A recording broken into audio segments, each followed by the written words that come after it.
Hey YouTube, for this next video I'm going to be doing my updated Prophecy deck post Abyss Rising. This one includes some of the new cards, new support cards that they got that made them a little bit more competitive and a little bit better. So to start off, I still have triple High Priestess, the main boss monster of the deck. It's kind of like a Master Hyperion, only not as strong.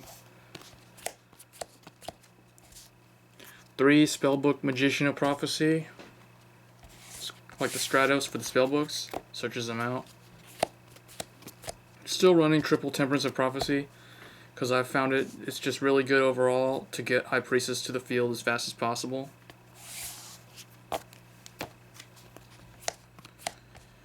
Two Strength of Prophecy. I found this card's really versatile in getting the rank 5 Exceed monsters and rank 4 monsters. 1 Charioteer of Prophecy. Still pretty good. 1 Amores of Prophecy. 1 Emperor of Prophecy. This is the new guy. He's kind of like, he's got Chaos Sorcerer's stats, and he's not really that necessary, I've found, but he's when I get him to the field, he's able to use his effect. I'll just say that. So he is pretty decent.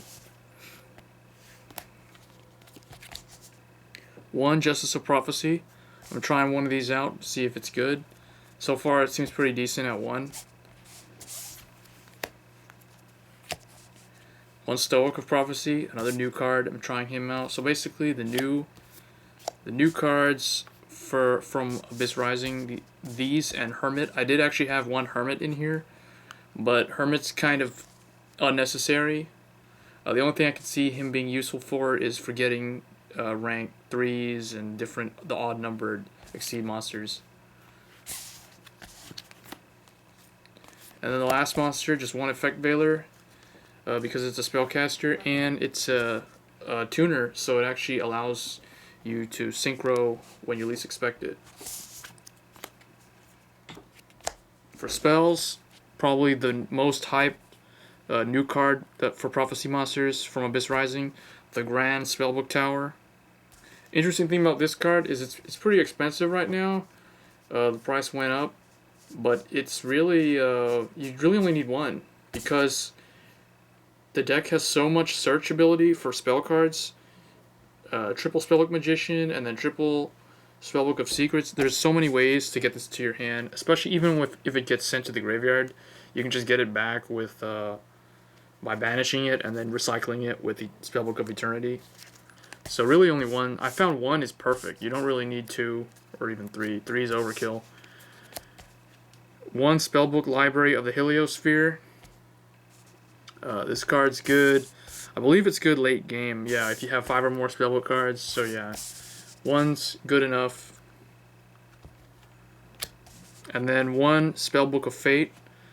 The effect of this is a quick play spell, and it has different effects based on the number of Spellbook cards that you can banish from your graveyard. But really, the most useful effect that it has is the one where when you banish 3 spell cards, you can banish 1 card your opponent controls, and that's the one that I always end up using. So that's why I've kept it in here. And then 1 Spellbook of Eternity. Really, 1 is enough. You could use 2. It just depends on how fast you run through your Spellbook cards and how fast you're able to banish them from the graveyard. So this is typically the card that you'll use to get the Grand Spellbook Tower back once you banish this from the graveyard. And then 1 Spellbook Star Hall. This is the TCG exclusive for Abyss Rising. It's a continuous spell. I had it at 2. I dropped it down to 1 because oftentimes what I found is like once you activate it, the opponent will never do anything. They'll never destroy it. They'll just let it sit there. The only way it'll end up getting sent off the field is from Heavy Storm.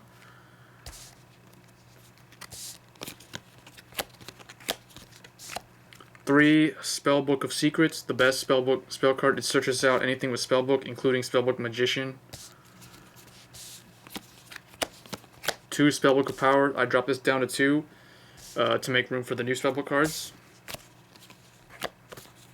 Still running triple Spellbook of Wisdom because it's like Forbidden Lance and it's just really good. It's a quick spell card, quick play spell. 2 Spellbook of Life. 2 is perfect. You don't need 3. You can just use Monster Reborn. And then 1 Spellbook Library of the Crescent. This is from Return to Duels. This is the Pot of Duality for Spellbook cards in the early game. And then for the staples, I run 1 Monster Reborn, Mind Control, Dark Hole, Heavy Storm, and 1 MST. Just 1 MST because the deck has so much destructive power with High Priestess that you don't really need more than 1. And then for traps, 1 Torrential to clear the field, and 1 Mirror Force to clear the opponent's field when they try to go for a big push. So that's the main deck. And then for the extra deck, I've got 1 Hierophant of Prophecy, the Dark Magician of Chaos guy. He has 2000 attack, 2600 defense. And then the new boss monster that they got from Abyss Rising, Empress of Prophecy. She's got Dark Magician Girl stats with 2000 attack and 1700 defense. So they're just in there because they're prophecy monsters. They go with the theme. And then for Synchro monsters, because of Effect Veiler, we have the ability to bring out Catastor and Arcanite Magician. So those are the only Synchro monsters.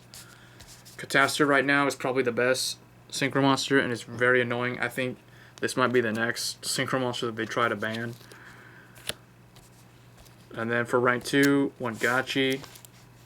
Rank 3, 1 Wind Up Zenmaines, and 1 Leviair. Because you banish spellcasters, the little guys end up getting banished. You can get them back with Leviair. And then for rank 4, Utopia and C39 Utopia Ray. 1 Photon Butterfly, 1 Maestro, 1 Shockmaster, and then 1 Big Eye. Because you have High Priestess, you can technically go into Big Eye and then take something. 1 Gaia because Mind Control, so you can, same thing with Utopia, you Mind Control their Utopia and overlay for C39, or you Mind Control their rank 5 or rank 6 like Photon Strike Bouncer or something, and then overlay for Gaia.